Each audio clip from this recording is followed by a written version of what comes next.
Hi friends, welcome to our channel.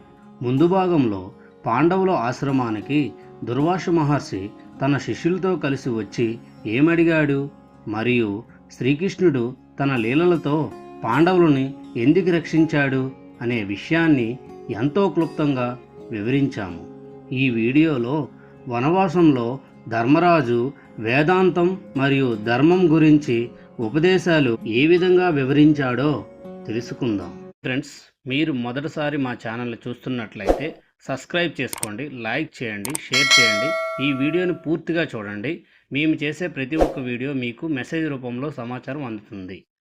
Friends, ఈ మహాకావ్యం గురించి ప్రతి ఒక్కరూ చిన్నపిల్లల దగ్గర నుంచి పెద్దవాళ్ళ వరకు అందరూ తెలుసుకోవాలి. ఎందుకంటే ఇది ప్రపంచంలో అతి పొడవైన ఇతిహాసం మరియు హిందూ పురాణాలలో అతి పెద్ద పురాణం.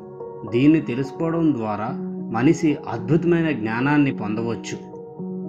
ఈ మహాకావ్యంలో ధర్మం, అధర్మం, న్యాయం, అన్యాయం, కష్టం, సుఖం ఇటువంటి ఎన్నో సంఘటనల గురించి వివరించబడ్డాయి.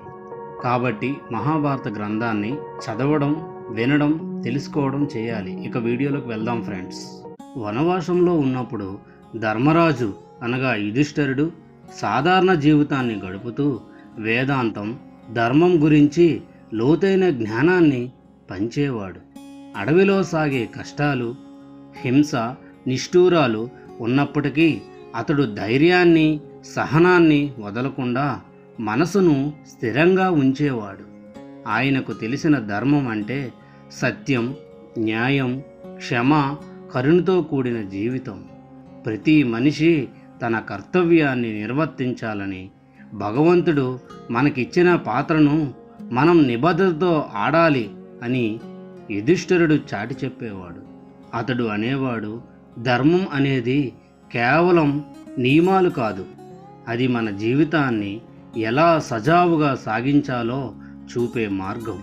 యుధిష్ఠిరుడు తన తమ్ముళ్లకు ఎప్పుడూ సత్యాన్వేషణలో ఉండాలని, సుఖదుఖాల నుంచి మనసును బలంగా ఉంచాలని చెబుతూ, ధర్మం అనేది ఎప్పుడూ మనకు ఎదురయ్యే కష్టాలను అధిగమించడానికి మనకు మార్గదర్శకంగా నిలుస్తుందని వివరించాడు. ఈ విధంగా యుధిష్ఠిరుడు అడవిలో ధర్మశాస్త్రాన్ని నేర్చుకోవడమే కాకుండా దాని ప్రభావాన్ని అనుభవిస్తూ తన బ్రతుకు ద్వారా ధర్మాన్ని నిర్వర్తించాడు.